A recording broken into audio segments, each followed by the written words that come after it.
জানেন যে বিজিবি সীমান্তে আমরা অতন্ত্র প্রহরী হিসেবে কাজ করি। সেটার পাশাপাশি দেশের যে কোনো মুহূর্তে আমরা আইন শৃঙ্খলা রক্ষার জন্য মোতায়েন হই। তো আমরা খাগড়াছড়ি সদরেও যেহেতু আইন শৃঙ্খলা পরিস্থিতি একটু অবনত হয়, তো সেটা মোকাবেলার জন্য আমরা বেসামরিক প্রশাসনের ডাকে আমরা সেনাবাহিনী এবং পুলিশের পাশাপাশি আমরা মোতায়েন হই।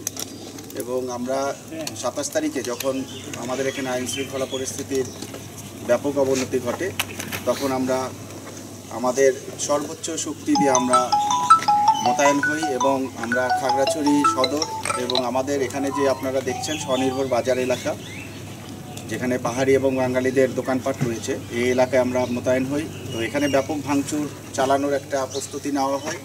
তো সেখানে আমাদের বিজিবির খুব দ্রুত পদক্ষেপের কারণে এই এলাকায় আমাদের নাশকতা সৃষ্টি করতে তারা সক্ষম হয়নি এবং আমরা পাহাড়ি বাঙালিদের মধ্যে যে সংঘাত, এটা আমরা অনেকাংশে প্রতিহত করতে সমর্থ হই। তো এই ধারাবাহিকতায় আমাদের বিজিবি কার্যক্রম অব্যাহত রয়েছে।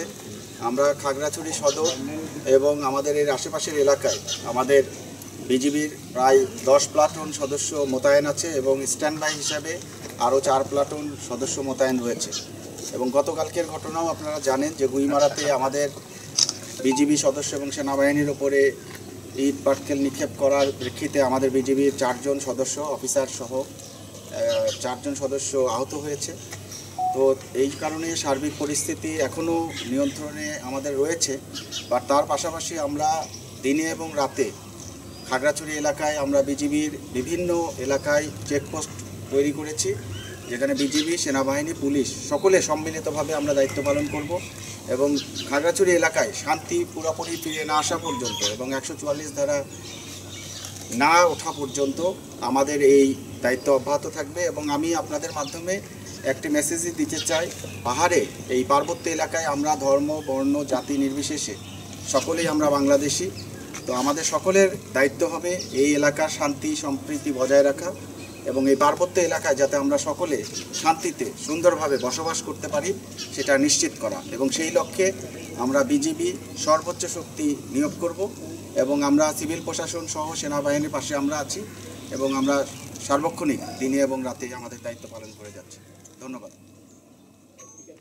একটা বিষয় যদি বলতেন যে আমাদের এই যে আমরা দেখি কিছুদিন পর পর পাহাড়ে একটি দুষ্কৃতকারী এই ধরনের ছোট ছোট ইস্যু বা ঘটনা করে একটি ব্যাপক ভাঙচুর বা সংঘর্ষ বা সাম্প্রদায়িক দাঙ্গার সৃষ্টি করে, সেক্ষেত্রে পাহাড়ে এই ঘটনার আগে মানে বিজিবি বা প্রশাসনের নিরাপত্তা চৌকিটা বাড়ানো দরকার কিনা বা তল্লাশি কার্যক্রমটা করা উচিত কিনা, একই সাথে হচ্ছে যারা ঘটনা ঘটায় তাদের বিরুদ্ধে কোনো ব্যবস্থা থাকছে কিনা। আরেকটি বিষয় বারবার উঠে আসছে যে পাহাড়ে অবৈধ অস্ত্র উদ্ধারের একটা অভিযান তৎপরতার কথা বলছে, সেটি আপনারা কিভাবে দেখছেন বা সেই কাজটুকু আপনারা কিভাবে করবেন যদি একটু বলতেন।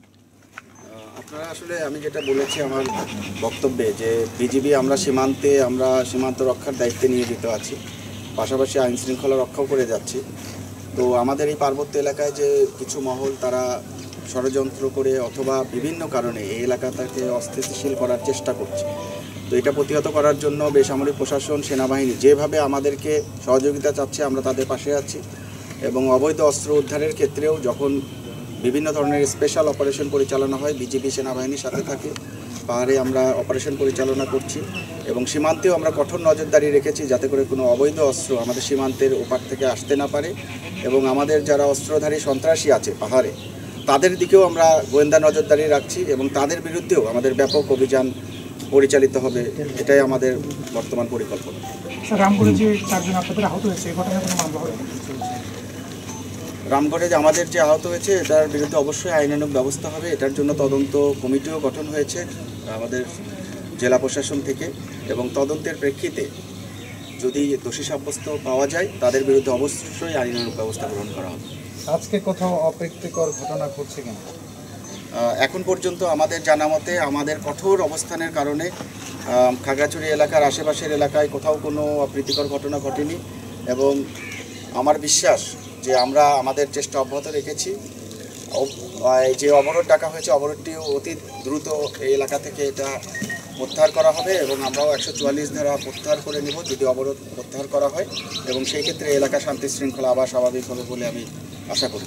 একটা বিষয় হচ্ছে পাহাড়ি বাঙালি এখন যে সম্প্রতি যে একটা গ্যাপ তৈরি হয়েছে, অবিশ্বাস তৈরি হয়েছে, সেটা উত্তরণের পিছনের জন্য বিজেপি কোনো ধরনের উদ্যোগ নেবে?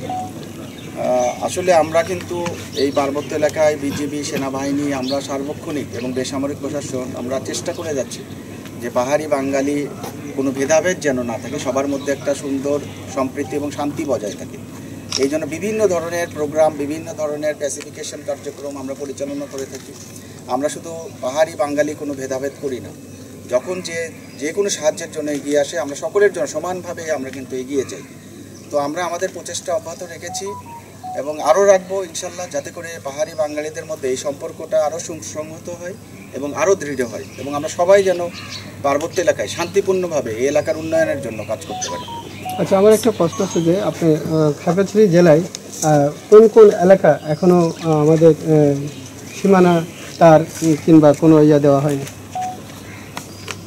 আপনার প্রশ্নটা আবার মানে আমার খাগড়াছড়ি জেলায় আপনার কতটুকু সীমানা এলাকা এখনো অরক্ষিত রয়েছে? আসলে খাগড়াছড়ির যে সীমান্ত এলাকা, এই এলাকায় আমাদের ভারত কর্তৃক কিন্তু কাঁটাতারের বেড়া সর্বক্ষেত্রেই আছে, শুধু কিছু কিছু জায়গা যে দুর্গম জায়গাগুলোতে নাই, এবং কিছু কিছু নদী পথের যে এলাকাগুলো সেগুলো নাই, কিন্তু সর্বক্ষেত্রেই কিন্তু ভারত কর্তৃক কাঁটাতারের বেড়া দেওয়া আছে। এবং যে জায়গাগুলোতে নাই সেই জায়গাগুলোতে কিন্তু বিজিবি এবং বিএসএফ আমরা যৌথ টহলের মাধ্যমে ওই এলাকাগুলোকে আমরা নজরদারিতে রাখি। স্যার, আমার একটা শেষ প্রশ্ন থাকছে, সেটা হচ্ছে আমরা বেশ কিছুদিন ধরে ফেসবুক এবং বিভিন্ন মাধ্যমে গুজব উস্কানি তো থাকছেই, পাশাপাশি হচ্ছে রামগড় সীমান্ত দিয়ে ভারতের যে গেরিলা বাহিনী সেটি আক্রমণ করার একটা বিষয় আমরা সাম্প্রতিক সময় সোশ্যাল মিডিয়াতে ছড়িয়ে পড়তে দেখেছি।